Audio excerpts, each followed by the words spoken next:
Yeah, I work at Imperial. I did my PhD in Edinburgh. Originally, I'm from Greece.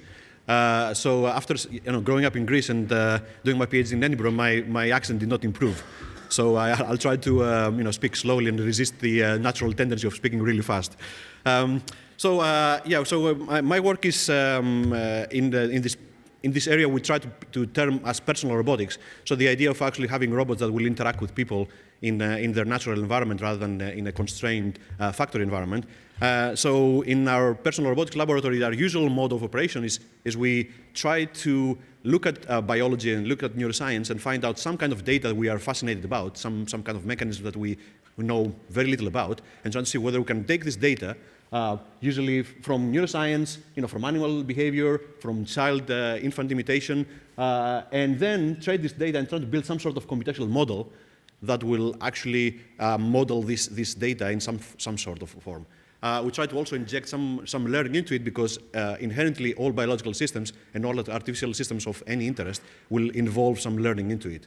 Now, once we have this kind of mechanisms, this computational mechanisms, what we try to do is try to see whether we can map them in some sort of application, both to go from humans to robots, so try to see whether we can use humans as a good way of getting knowledge to train the robots, but also, as I will show you in the second half of my talk, try to see whether we can get the robots to help the humans in some way and assist the development. So this bidirectional aspect is quite important in our work, and I will try to make more of that in a minute.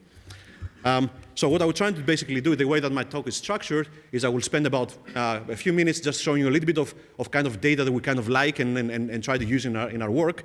I'll spend about 5–10 minutes giving you a general overview of the architecture we're using as a glue for the last decade for putting all these different approaches I will explain together. And then I will show you a little bit about the tools we use, which is a little bit of an ensemble of techniques, both from statistical machine learning and from syntactic linguistic kind of learning as well. And I'm trying to see whether now in the second half of my talk, try to get all this theory together and put them for some applications, mainly for social interaction, trying to see how you can actually interact with humans in a more natural way. So that's in the framework of an EU project called IFA. And in the final part, I try to see whether I can persuade you that we can use robot in an interesting way to support the development of kids with disabilities. So that basically is roughly my talk. The inspiration we have, the main mechanism that is underlying any kind of social activity is essentially trying to understand what other people are doing. So Claire made a very nice the case in this morning about ecological perception. What I will try to tell you a little bit more now is about social perception. So one of the mechanisms that has been bugging me for more than 10 years now, I did it for my PhD and I've been doing it for the last decade now, is imitation. And we're already seeing quite a lot of applications of that in robotics. But what I'm kind of interested as well is try to see whether I can mix the robotic approach with also some sort of cognitive approach, trying to see how humans do this humans and other primates actually do this task of imitation. So essentially what we're trying to do is trying to see whether from some sort of demonstration, a human picking up an object, or solving a complicated task like Tower of Hanoi, or doing some sort of artistic task like dancing, trying to see how we can actually get this information, usually from visual modalities, and trying to see how we can represent this information in some way and get the robots to actually do the same thing. And I will show you videos of a lot of different robots, people bots doing grasping taps, the ICAB humanoid doing solving what we call a complex task, like solving the Tower of Hanoi, which has a bit of complicated structure into it, and also things like dancing, which I will talk in the last part. Okay, so imitation mechanisms. Why I'm quite fascinated about imitation is that actually imitation is one of the most fundamental abilities for transmission of knowledge in both biological and artificial systems. We all done it. We all gone through the process of looking somebody that we think knows something that we need to know, and try to see how we can extract some information from there and reuse them to be able to learn faster, to bootstrap some learning mechanisms. And imitation is such a crucial ability that doctors are actually using it as a way of detecting whether there are pathologies after, for example, some kind of accident. So if you have, for example, either apraxia, like a visual imitated apraxia, the type of errors you make in the imitation will actually reveal what kind of damage you might have. And that's quite an interesting point. Also, in collaboration with child psychologists like Andy Meltsov, you guys might have seen this picture before.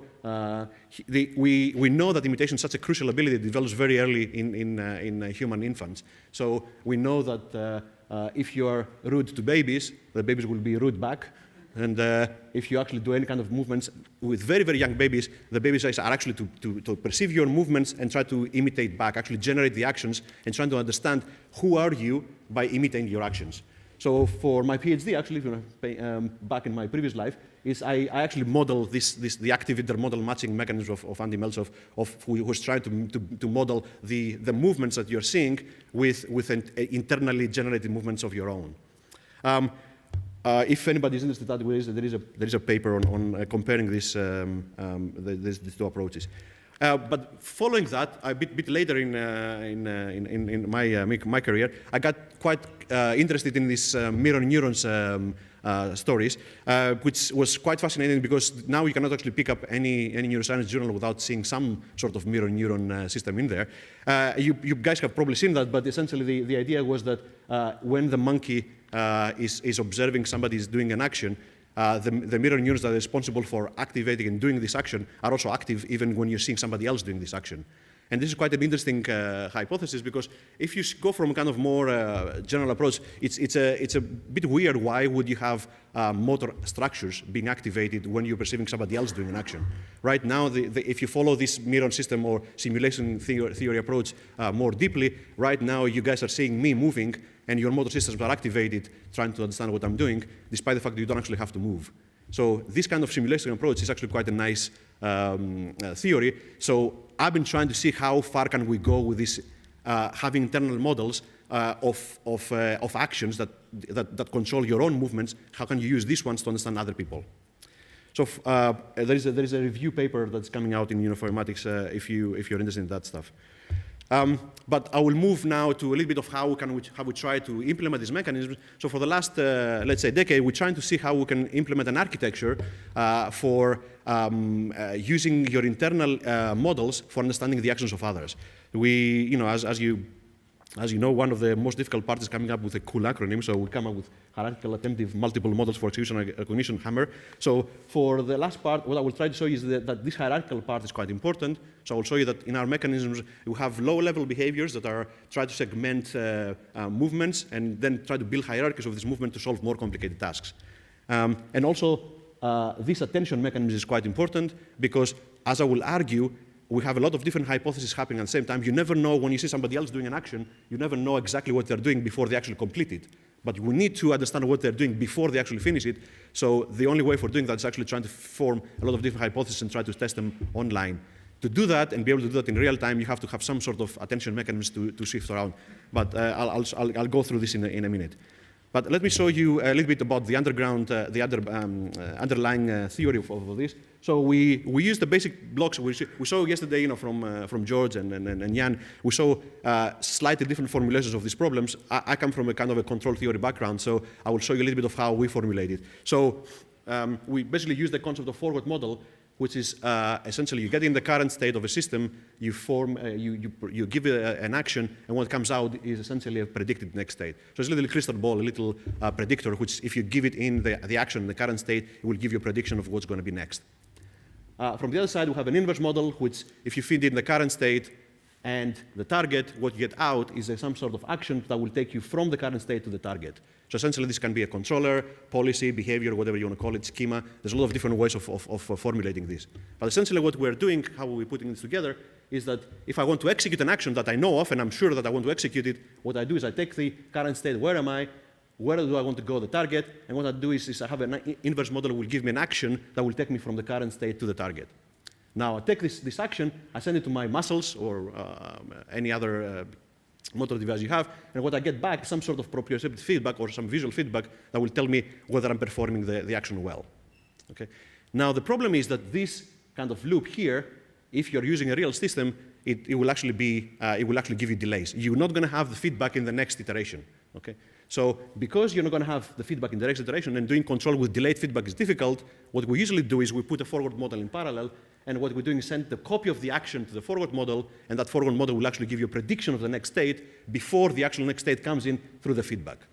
before you have a chance to actually perceive it. So basically, essentially what we're saying is that there's an internal simulator that will actually, you have an internal playground that if you want to do an action, you can play it internally, and essentially what you could do is actually block these signals for sent to the muscles, so you can actually internally rehearse this model and see what kind of, predict what kind of consequences it will have before it actually finishes.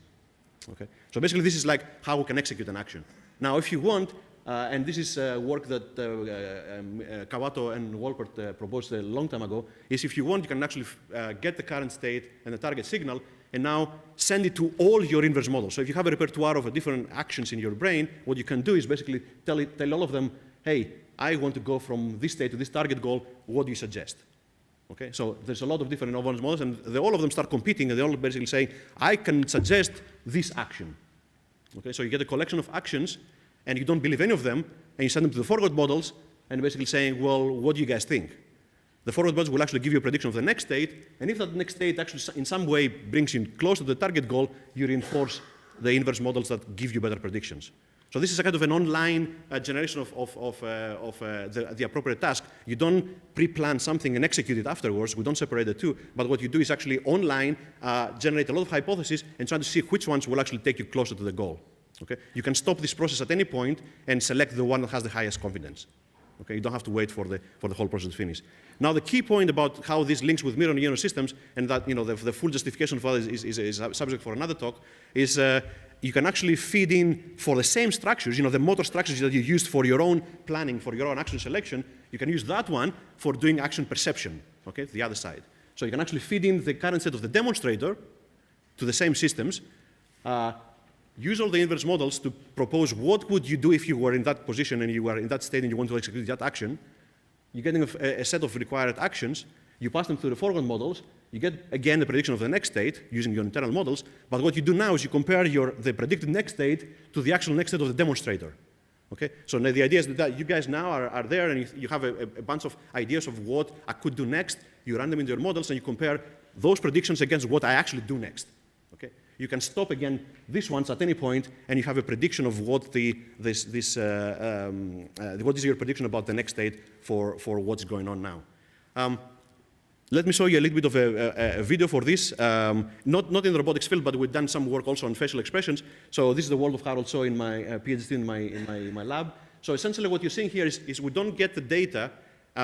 We don't collect all the data, and then we do some classification on that after all the data have been perceived. But what we've done is is online, we're trying to generate some sort of prediction of what is going on right now using our internal models, and trying to see how we can match this against the features that we're actually getting as a result of seeing the demonstration. So what you see is actually, you see that there is a progression. In the beginning, you have, let's say you have this bunch of inverse models. What you have is actually, you see in the beginning, because the phase starts from a neutral phase, initially you don't really know what's going on, so you have a lot of confusion, what's going on, but suddenly, once the predictions, as the predictions move forward, you actually have a separation between the ones that predict better and the ones that don't predict so well.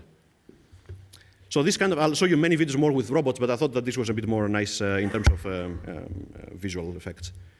So this is kind of a general framework. So for the last few years, what we've been trying to do is trying to see how we can do the following three questions. So I keep telling you about internal models. The first question you have to ask is, where do they come from? Okay? So this is the first one. I will try to argue that for a developmental approach for this learning of the models. The second one is, how are they organized? I kind of show you a parallel one for the moment.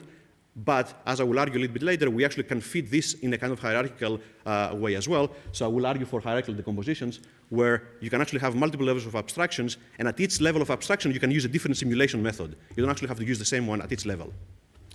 And also, finally, how do they get the input they need? In a kind of generic formulation of this problem, each inverse model has all the information it needs in order to form a prediction. But if you're actually using a real robot in a real environment interacting with humans, you don't have all the information that you need to satisfy all the inverse models to give you predictions. So we need some kind of principle, a way of moving our attention around, and I will speak a little bit about this attention mechanism in a few minutes as well. So let's pick up the first one, okay, the first issue. The first issue is, how do we actually build these models? So one of the ways that we can do it is just sit down and design them. Okay, and we have a lot of, not just me, but a lot of labs basically sit down and create some very beautiful work on using PID controllers, state machines, dynamic movement primitives, anything you want. It's a lot of different ones you can just build and use as inverse models. At the same time, you can actually use forward models as biomechanical simulators. You can actually build a simulator of a full robot or a face or anything you want to do, and use that as a forward model. You can give it the state, and you can give it the action you want to do, and it gives you a prediction of the next state. Now, what I will argue in the next few minutes actually is a bit more interesting to find out whether we can learn these models. So, any of you that actually are parents have seen this story before. We have all done this many millions of times. You've seen the children actually been doing random movements for a long time. We all done it. So it's quite fascinating to see why there's just an extended period of time where children just seem to be trying different things and, in theory, trying to learn the effects of their own actions. So this kind of approach, the motor bubbling approach, we're trying to see how we can actually implement it in robotic systems. So some of the early work we did, and there's a paper in Itzkai if you're interested in that, was modeling the learning of forward models in a people-bot robot. So the robot was looking down at its own system without any prior knowledge of what the system was. So it was just looking down and just finding out interesting things that happen in the environment, interesting features, and then sending random commands to its own system for a very long time, trying to build a formulation between what effects are my own action have on my perception system. So the robot basically sit there and after a while realize that, you know what, I can actually control this. Now this thing actually moved together and I can actually control them. And not only that, but the interesting thing about this particular paper was it actually learned the delays involved between sending an action and learning the effects of the actions and how long would it take before I can get these effects back. And this kind of general approach, we use dynamic Bayesian networks for that. And what we have done it is not only in this domain, but also we've done it once the robot has built a kind of a sense in a body schema, a body image of its own capabilities. What we're trying to do is try to see whether it can actually extend it to the environment. So the robot can actually try other motors it has, for example, wheels, and try to move back and forward and see how the effects of these actions come to the environment. So if I do these actions, what kind of feedback do I get back with respect to objects in my environment? And I can go on we've done quite a lot of work in this aspect. For example, you try to see whether you can learn rhythmic movements. So this is a robot, happy robot trying to do the swing task. So it has a camera here which actually sees its own movements and actually tries to change the weights of oscillators to try and see whether it can actually oscillate in a resonant frequency to what it is. So I don't know, it's this kind of natural tendency to anthropomorphize anything, but it looks happier towards the end. So this is kind of like, again, the idea that the robot can actually, you don't provide some kind of model internally before, but what you're trying to do is trying to see whether you can actually explore your environment, trying to find out information about it. And my head of department once, I don't know how many of you are Star Trek fans, but the music in the beginning is from an instrument called theremin, and this is a very strange instrument that my head of department plays. So one day he came along and said, can your robot play the theremin? So build the theremin. Oh, sorry, there's a music here. So you can actually build the forward model of the effects of your own movements to another modality. So in this particular place, we can actually move around the hands in this instrument and build a mapping between my movement and the musical, the sound effects that actually come back as a result. Once you have this mapping between actions to effects, if you have a desired effect, a sequence of desired effects, you can invert the whole process and actually try and find out how can I play something based on what I learned before. Interestingly, this paper was suggested as one of the finalists in the RoBio, which is very strange. Anyway, okay, here. All right, so this is all about forward models. So essentially what I have argued is that you can actually try, and a lot of people now are trying this approach of trying random commands, or not always random, but through some action selection mechanism, some motor commands that can actually find the effects of your own movements to the perception that you're getting back. Now for learning inverse models, learning the other side, there's a lot of different ways you can do it. You can just try inverting the learned forward models, which will actually give you some primitive movements. This is not always going to work because not all models are actually one-to-one. So you can actually acquire some sort of basic state action pairs you can invert, and that way you can actually find some basic primitives you can actually use them to chain together. You can use reinforcement learning, which we saw yesterday. What I will spend a bit more time talking about is trying to see whether we can actually use more and more human data, more and more human demonstrations for our learning. So I will spend a little bit of time seeing multi-shot learning approaches, essentially approaches where they need a lot of different data, a lot of different demonstrations before you can actually fit some sort of distribution to that to actually find some model for explaining the data. And then this approach, for example, you can use statistical machine learning, you can use neural networks, and I'll show you a couple of examples of that. And then I'll show you a little bit of work we did on what what a lot of people now call one-shot learning, which essentially the idea is that you get the data from a person, just one set of data, but then you have also your own ways of morphing this, of changing this data to fit them to a new situation. So you don't need a lot of demonstration for that, but at the expense of pre-designing some mechanisms of fitting your template to a new situation. And finally, what I will try to see is to tell you that a little bit of, if you want to solve something a little bit higher than that, for example, a complicated task, I will tell you a little bit about grammatical approaches, like, for example, using stochastic context-free grammars for solving tasks that require a little bit of, for example, recursion or repetition of something, which is approaches that usually statistical machine learning is a little bit difficult to deal with. So in statistical machine learning, there is a lot of different ways of dealing with this. You guys have seen a lot of work in this area before. In our lab, we tried a lot of different approaches, merging echo-state neural networks. The reservoir, sorry. 1 second, before I go there. We use a lot of different approaches for merging either neural networks with Bayesian approaches for learning. For example, using copulas or echo-state networks, quantum statistics, Dirichlet processes. All these different processes are essentially doing the same thing. You have a lot of different data, and what you're trying to find some sort of formulation that will fit some sort of model to this data. Okay? And there's a lot of work in this area. I mean, the guys from the Pascal network know probably more about this than I do. The way that we used it in this particular demo, which I would like to share, is that we try to see whether we can learn an intermodal matching mechanism. So trying to see whether I can demonstrate a movement in one modality and associate it with something in another modality. In this particular thing, we tried to teach what it's doing is that we have a robot, we go there, we play some music, we extract the features from that music, and we try a sequence of movements to associate them with this sequence of acoustic features as well. And we use echo-state networks for that. And what we're trying to do for that is that once the network has learned this mapping between movements, between music and movement, then you can play the music back afterwards, and the robot can actually try to replicate the sequence that it can actually learn. And this is in another modality.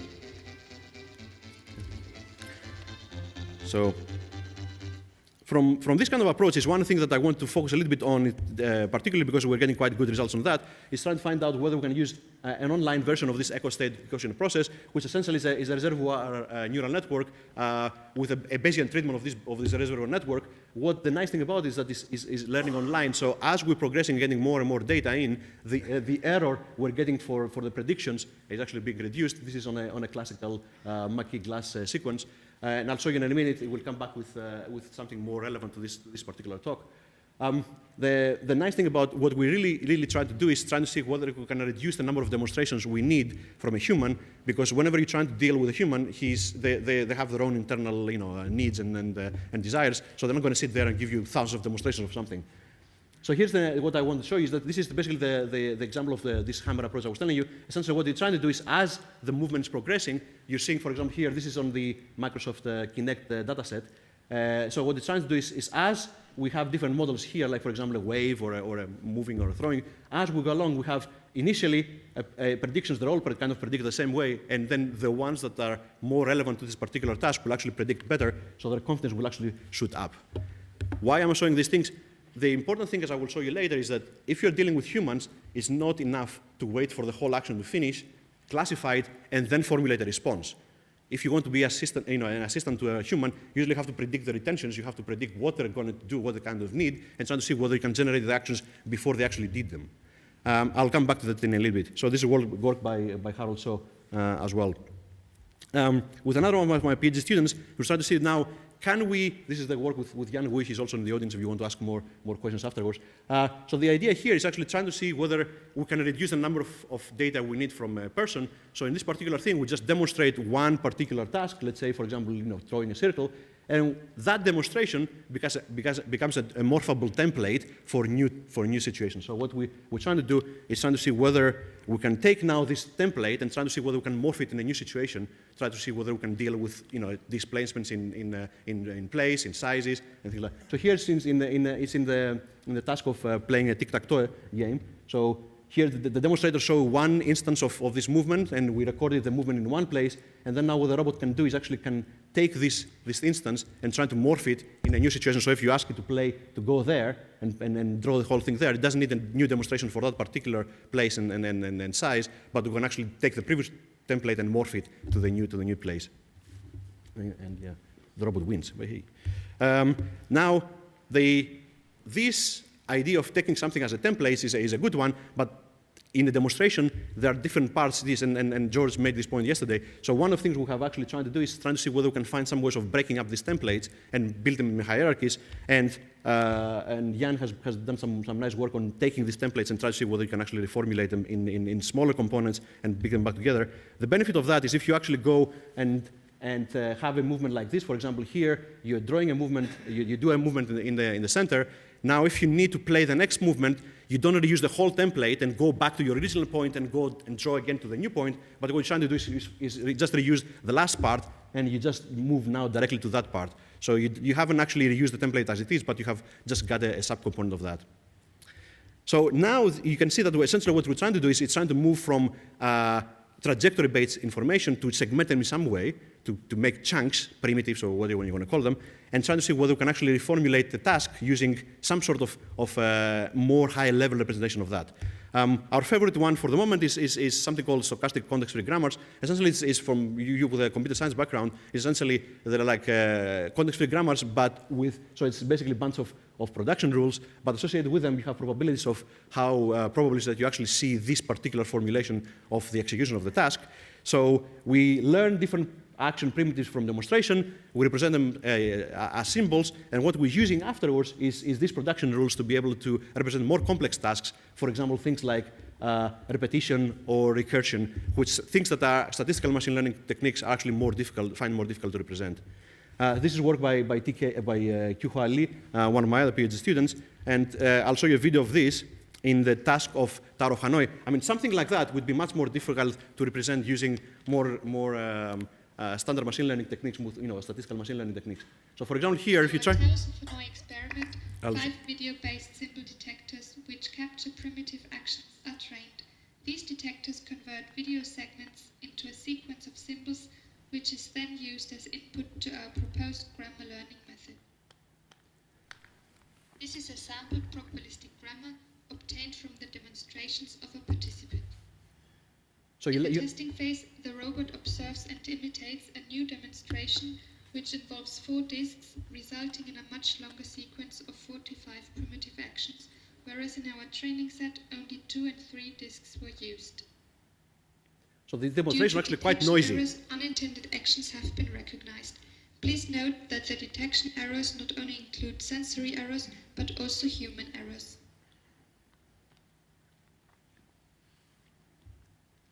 In the bottom part, you can see that using the learned grammar, unexpected or inconsistent actions are corrected.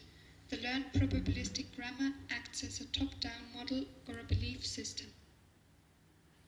So if you take the original demonstration and try to... you can see the robot imitating a human without any knowledge.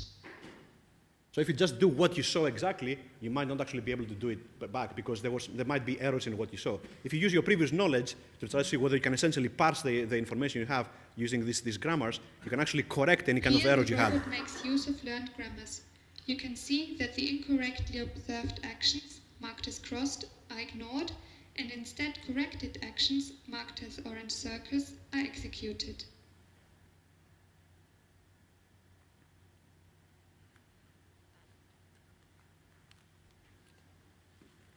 So essentially, I'll make it slip down.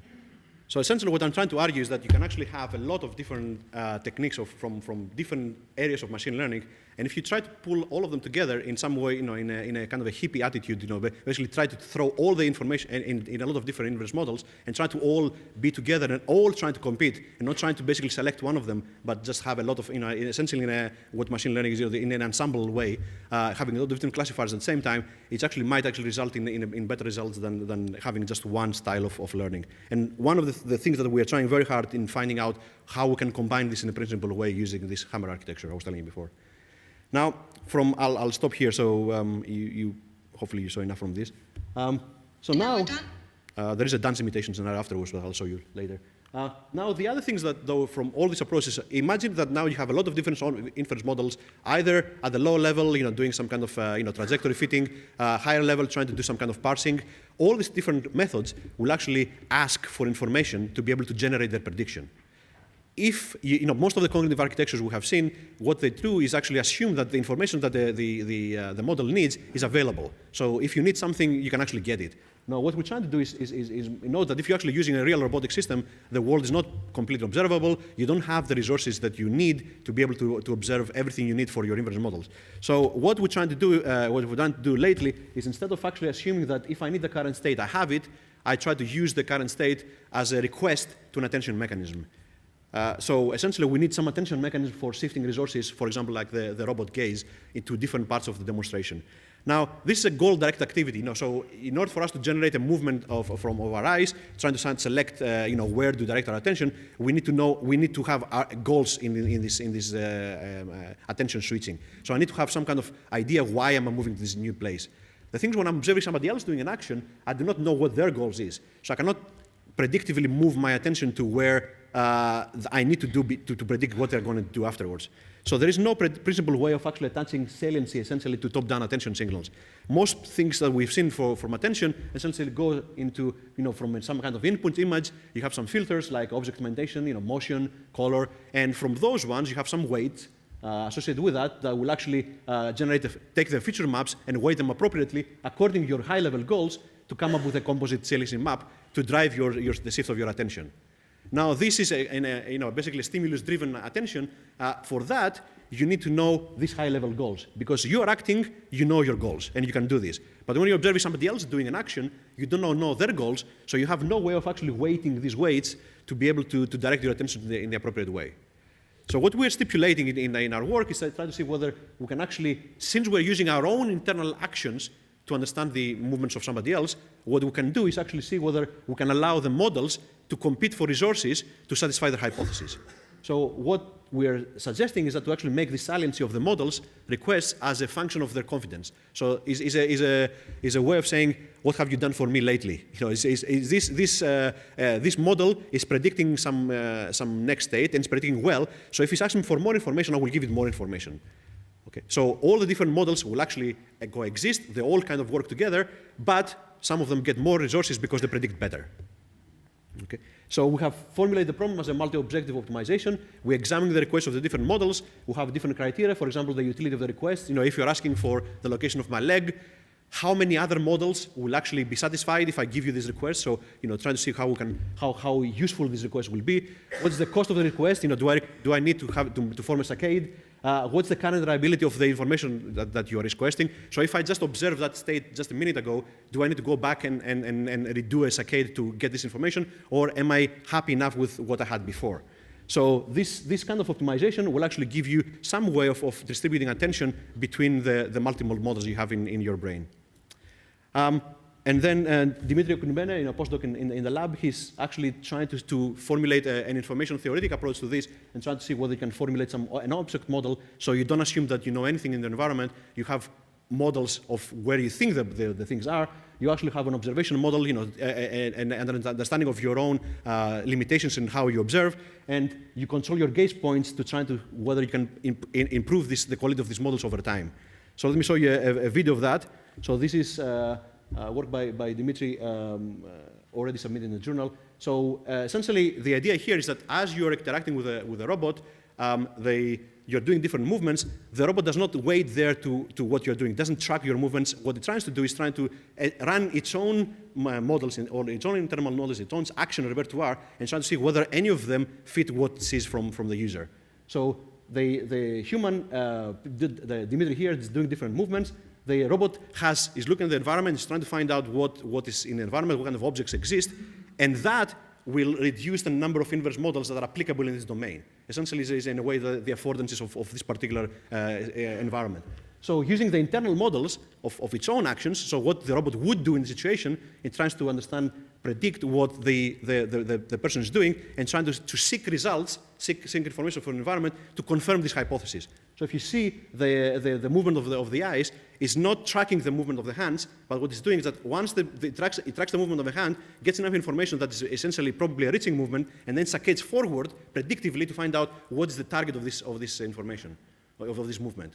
So it doesn't actually wait for the whole action to finish, but actually predictively jumps forward from where it is currently now. And I'll let it run for a while. But essentially, what I try to convince you this first half, that we can have an ensemble architecture, basically take an architecture that you throw a lot of different models in there, and a lot of different techniques. You don't have to actually decide before which technique you use, and you let them all compete for essentially attention resources to be able to confirm the hypothesis. So the ones that do better prediction eventually get used more, and the ones that don't predict very well are essentially over time get killed off. Okay, so basically, so I spent the first half of my talk telling you of the methods we're using for this kind of work. Now, what I will try to do, so in all these things that we've seen, the benefit is for the robot, right? So we're doing different actions in order to train the robot to do something. So far, the information flows from human to a robot. What I want to show you in the second half of my talk is essentially whether we can actually use robots to assist humans to develop and learn better. Okay, so I will show you two examples. One is with some work we did with robotic wheelchairs, trying to assist the development of very young disabled kids.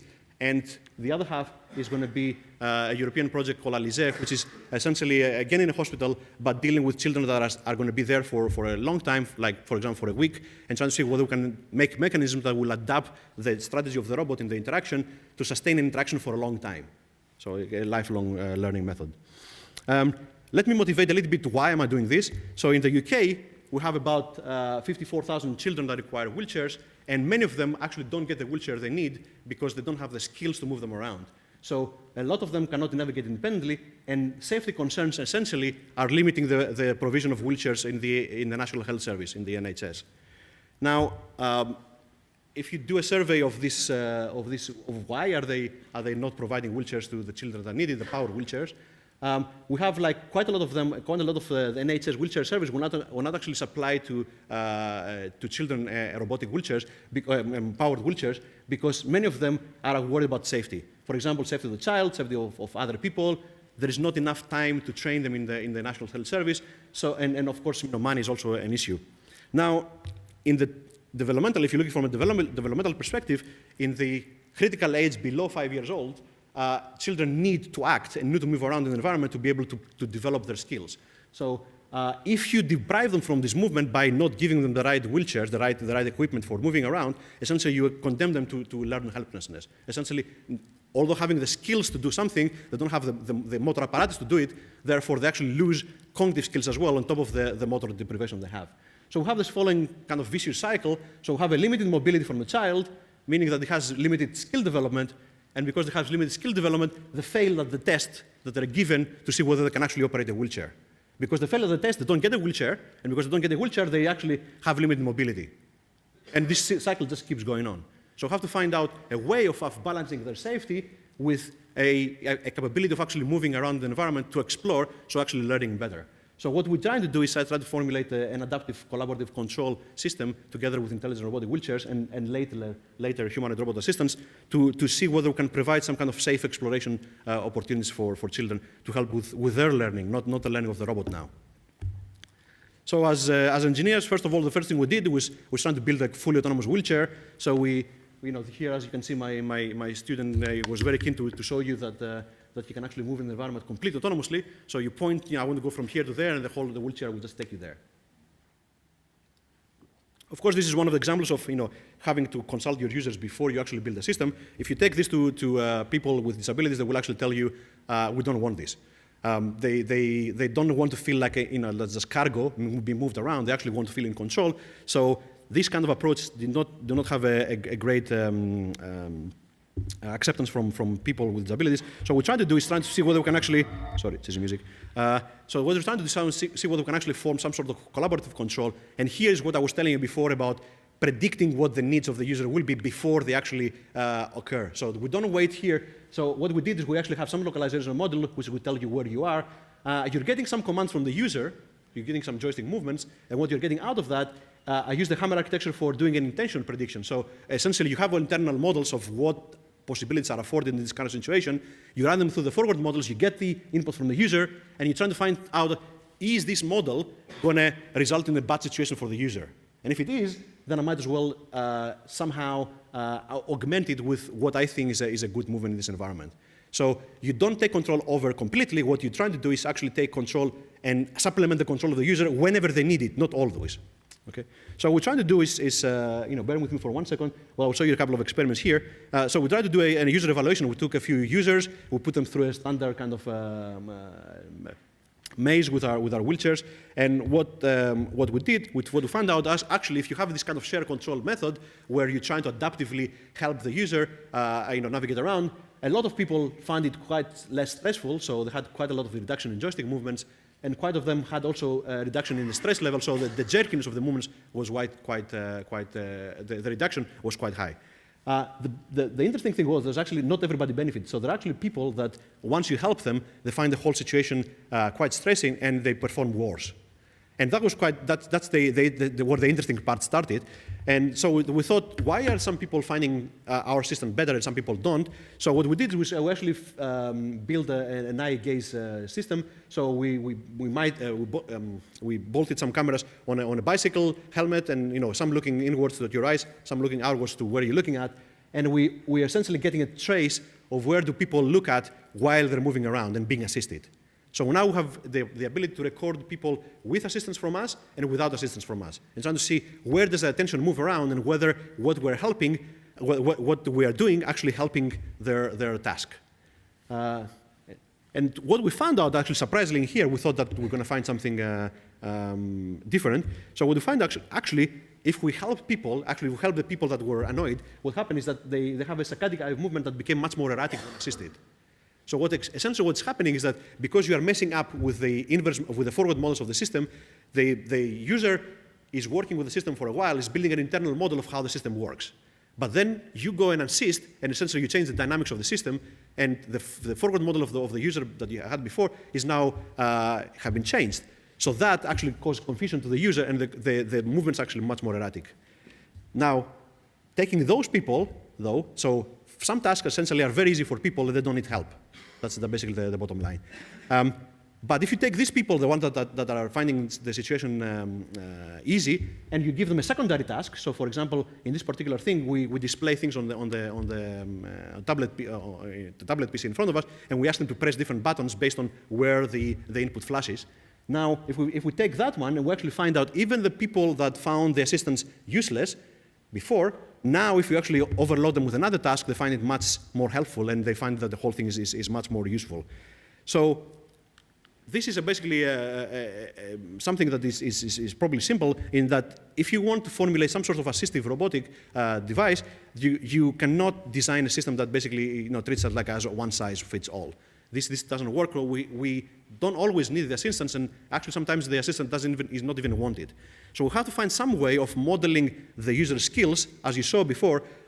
In some cases, the same people will find it easy, and some people will find it difficult. So we have to find some way of doing a user modeling in a lifelong manner, and build the model of this user to adapt the movements to this particular skill set of the user. There's a lot of work in this area in other domains like computer-aided learning, intelligent tutoring, and a lot of stuff, but it's quite a little work in general in sensory motor domains. So what we're trying to do is trying to see whether we can formulate it in some kind of more interesting way. So we look in psychology, we pick up things from Vygotsky's theories of development as a kind of a social process.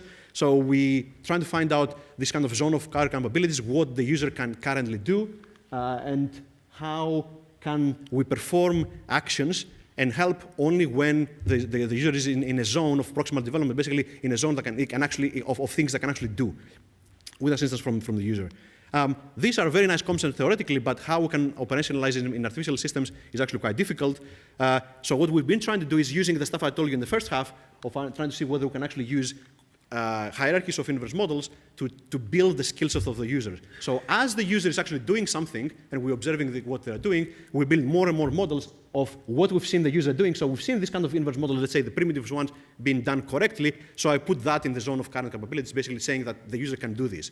And then trying to do an inference on what I see from the current performance, whether the user can actually do the task that's been requested. So for example, here we can build, we log all the profile of the user in of all the joystick movements, all the errors that the user is doing in an environment, and trying to see whether we can actually adapt the assistance we give to this particular user based on his particular profile. One of the interesting things here is that actually, if you're trying to find some kind of principal method for determining when we should help, you have to balance both the short-term benefits and the long-term benefits. So sometimes helping all the time is actually not useful because the user doesn't actually learn what he has to learn. So we have to balance these two. There is a paper on this if you want more information. This work, however, what basically it told us is that the users that will benefit the most are the ones that have very little experience with operating robotics. So we try to shift to another user group, essentially children.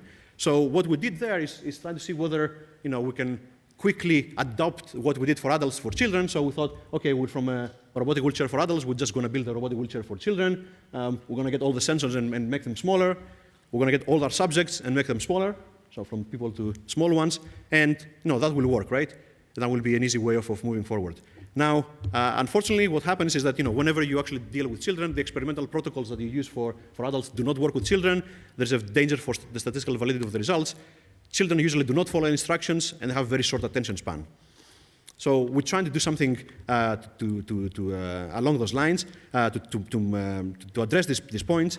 So we build a wheelchair that actually collects a lot of information from the child. So it collects information from the joystick. We have replaced it now with a force feedback joystick.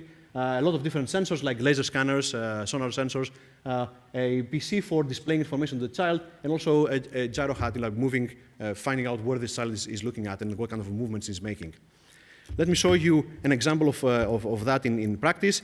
So this is, for example, a usability test for the robotic wheelchair. So the child here is moving around the environment. We record everything that the child is doing. We record any kind of movements from the head, from the joysticks, from the log information around the environment. We have asked the parents the day before what kind of toys they like, and we put the toys in different boxes around the environment, and then the child is told that if you find the toys, you can actually just keep them. And therefore, the child is actually quite motivated to go around and actually do the task that before was not motivated to do. And here you can see that basically we log information. Here, the child, if you see, this is the first time that this child is ever operating a joystick or a wheelchair. And you realize that it's actually getting quite motivated by the fact they can actually operate around because we intelligently assist whenever it's needed, not constantly. Okay, we don't take over. We let the child use the information as it comes along. And we have a lot of different tasks. It's quite difficult to motivate them to actually do any task, but hey. Another kind of task we are actually trying to do them is something simpler. Basically tell them, well, okay, another guy in front of me is actually operating the adult one, and basically tell them, just follow the leader, okay? Just basically do what I'm doing, and follow me. And the children initially, they find this quite funny. They follow you, so that continues for, I don't know, a couple of minutes. So they are quite motivated to do what you say. But after a while, of course, their motivation just drops, and they're not so much interested, getting a little bit bored. And after a while, they basically start taking initiative, saying, "Oh, can I go this way? No, you cannot go this way. Can I go that way? Maybe the elevator? No. Just follow me. Let's just keep doing the experiment." And they keep following you for a while. So I keep collecting data of how well they're performing this task, until a point where they go, "Oh, forget it. I'm just going to go and do something." Let's go do this. So this is basically quite difficult kind of situation, but at least we're collecting enough information to build a model as we go along to see whether we can adapt the information, our learning strategy to this particular child. We have moved forward from this one. More importantly, we have done experiments in hospitals, trying to see whether these children can actually benefit from this. So what we have done, for example, we have doubled the training tolerance of children in our field. And also, we have managed to give access to children to environments that they couldn't go before by themselves, which increased quite a lot their motivation. As a side effect, as a side note, we actually try to do the same things, but in a less humanistic manner. So this is basically, we built a mini car simulator in the lab where we're trying to see whether we can record all the movements from the user as they're operating the high-speed car, and try to see whether we can build some model of the user, and trying to see then whether we can build a track for them, for their particular abilities afterwards. So we log the information they have through the performance. We do the user model that I was describing before, and then we're trying to optimize the track that will give them the optimal challenge for this particular bunch of people. Okay, so I'll move to the final part of my talk, and this is a European project that's been going on for a couple of years, for 3 years now. So in this particular one, we're trying to find out how we can formulate strategies for doing this interaction over a long period. The setting here is also, again, a children's hospital where children have been brought in to be treated for diabetes or obesity, basically some sort of metabolic disorder disease. And the problem we want to try to address is that the doctors basically telling us that the children in this kind of environment have very high levels of anxiety.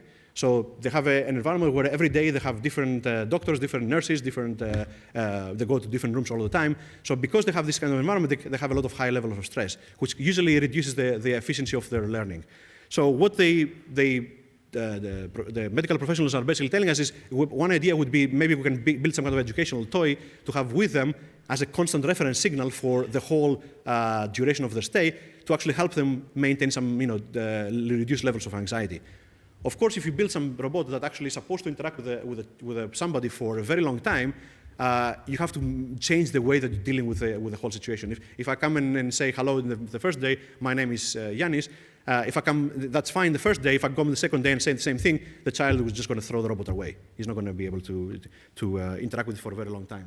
So we're trying to, as usually with children, we're trying to formulate a few games that we play with the children. So for example, quiz games, some kind of table-to-day games, and I will show you a little bit now about dance specifically. So the part that we have in our lab is trying to see whether we can interactively dance with a robot, the child dance with a robot, because the dance generally is a physical activity that's quite important for a lot of different metabolic disorders, and also improves both the physical and emotional well-being of the children.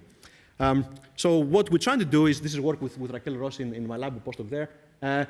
We're trying to build a kind of an adaptive robot dance tutor, where the idea is not to actually build a fixed sequence of movements that the child has to go through, but adapt the challenges, adapt the task that the child has to do based on what the information we get from the sensors formulated in the model tells us about this child. Let me show you an example. So this is like this is the now humanoid is actually doing some movement. The child from the other side is actually performing the movements, and what we have is there's a Kinect below this table. Sorry, there's music as well. So the movements of the robot are adapted to, after a while, whenever we see the child doing particular movements and it fails in some but succeeds in some others, that information, it helps us adapt the new task afterwards to the capabilities of this particular child. So we adapt the training to fit this particular child. So there's a lot of different parts in there. There's the perception of the user movement, so we collect Kinect data. We're building a corpus of information of children doing this kind of movements. We're using metrics. We have to come up with a lot of different metrics for automatically evaluating the quality of the movements. For example, their accuracy and different other properties. For example, are the children doing the correct expression? Are they using the right limbs, and et cetera? And then we're trying to find out some way of actually doing this action selection based on the methods that I just described, where we're trying to find out, do some kind of an initial dance movement, but then build a user model and, based on the interaction history, change the capabilities of this change the selection process to fit the capabilities of this particular child. There are a lot of difficulties, for example, finding out the right metrics for movement difficulty. Generating different pools of movements for different difficulty levels is actually something that is ongoing in the lab. In order to find out whether these methods are actually quite, to find out better and better methods for teaching this kind of sensory motor task to people, we actually brought professional dancers in the lab and trying to record their teaching style with my own PhD students. So they were given the task of learning dance. So, the things that people do in order to get a PhD, right? So we recorded a lot of information of how do people so how do professional teachers adapt their strategies according to what the users learn and how they behave. And we're trying to now move these trials, take this information and move them to trials in our partners in San Raffaele, in the hospital in Milano, with children doing different tasks in a social remote domain. So I will stop here because I've spent quite a lot of time on this. What I'm trying to basically very quickly go through is that I'm arguing for a kind of a developmental pathway for learning this kind of shared sensorimotor representations. So the argument I'm trying to make is that this kind of architectures, the one that we're particularly using, can use is a method that actually uses a lot of distributed models. So we don't actually pick up one method and using just one of them, but we throw all of them in a mix. And what we allow attention, essentially, and the quality of the predictions they generate to dictate whether they will survive in the long run or not. So we're trying to throw all this in a mix and try to see whether they can survive competing with other models. I show you that basically you can actually structure this kind of architecture a little bit by doing an ensemble of learning methods using both exploration, one-shot learning, statistical machine learning, and grammatical learning. So in theory, you can use different techniques for different levels of information you're using. In the second half, I told you a little bit about that it's not enough to understand what the user is doing after the user did something. We're trying to see whether we can actually generate a prediction of the intention of the user and trying to see whether we can formulate an appropriate response. And this response is not always needed and is not always wanted, so we have to adapt the whole thing to the particular capabilities of the user. So I think the major research challenge that is left for us, or at least that's what I'm interested in, is finding some kind of principled way of achieving some lifelong, long-term interaction between humans and robots, where the behavior of the robot will actually become better and better because it's interacting with this particular user. If you're interested in any of this stuff, publications and videos are in our website, in Personal Robotics at Imperial. And of course, I could not possibly do this work by myself, so I have to thank all my students and postdocs that are working in this thing, and of course our sponsors. And if you want more information, go to that thing. Thank you for your attention.